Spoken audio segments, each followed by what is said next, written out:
मला वाटतं ह्या पावसाळी अधिवेशनात आशिष सरांनी गणेशोत्सवाला राज्य महोत्सवाचा दर्जा दिला, राज्य महोत्सव म्हणून घोषित केलं.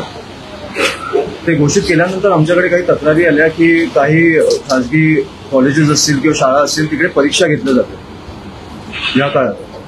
ते पण आहे आमच्याकडे की कुठच्या शाळेत आणि कधी, म्हणजे 26 तारखेला परीक्षा आहेत, 27ला सुट्टी, 28 पासून परत परीक्षा चालू होते. तर माझं म्हणणं आहे की हे मी तुम्हाला देतो नंतर.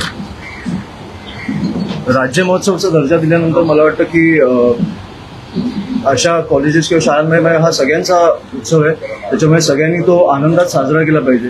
आपले बरेचसे लोक कोकणात येतात, तिकडे गावी जायचं असतं त्यांना, आई वडील गेले तरी पोरगा इकडे किंवा मुलगी इकडे परीक्षेसाठी थांबली तर कुठेतरी ते तणावाचं वातावरण असतं. म्हणून आमची एवढीच मागणी होती की ह्या काळात सगळे परीक्षा रद्द कराव्या आणि सगळ्यांनी हा सण आनंदात साजरा करावा.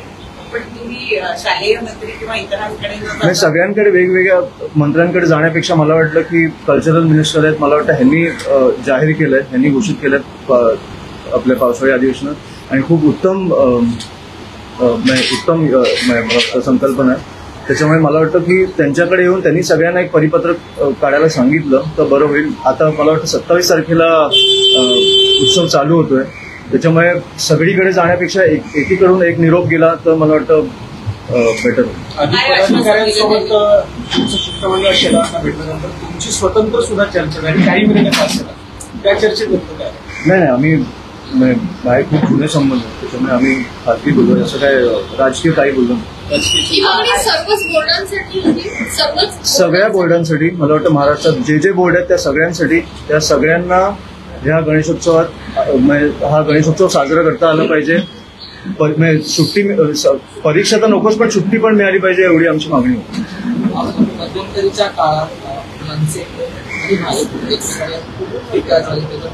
आशिष शेलार आणि ठाकरे घरांचं, विशेषतः राज ठाकरे यांचे विशेष जवळीक ती दुसर झाली होती. आजच्या या भेटीमुळे पुन्हा एकदा ती वैयक्तिक जवळीक निर्माण झाली आहे का?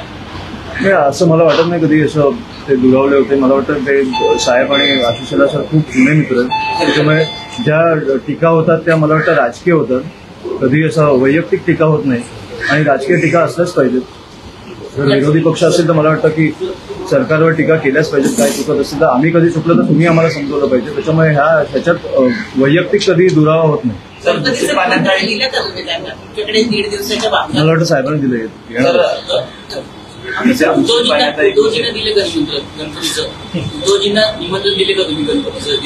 सरप्राईज आहे, सरप्राईज. दूषित पाण्याचा देखील मोठ्या प्रमाणात पाणी पुरवठा होत आहे आणि मला वाटतं की आज आपण मर्यादित ठेवू. त्या दिवशी पण साहेबांनी टाउन प्लॅनिंग बद्दल एवढं उत्तम मांडल्यानंतर तुम्ही रायनो चालवला. त्याच्यामुळे आज महत्वाचं होतं की गेले 4-5 दिवस मुंबईत जो पाऊस पडला त्या पावसानं खूपच बेहाल झाले मुंबईकरांचे. 2,500 खड्डे हे अवघ्या 5 दिवसांमध्ये मुंबईच्या रस्त्यांना पडलेले आहेत. पालकमंत्री सुद्धा आहेत आशिष. मी अनेक वर्ष बोलतोय, ह्याच्यासाठी एकच उत्तर आहे, ते म्हणजे राज ठाकरे. सरकार आले गेले किती वर्ष बघतोय आपण, पहिल्यांदा नाही साचलं पाणी.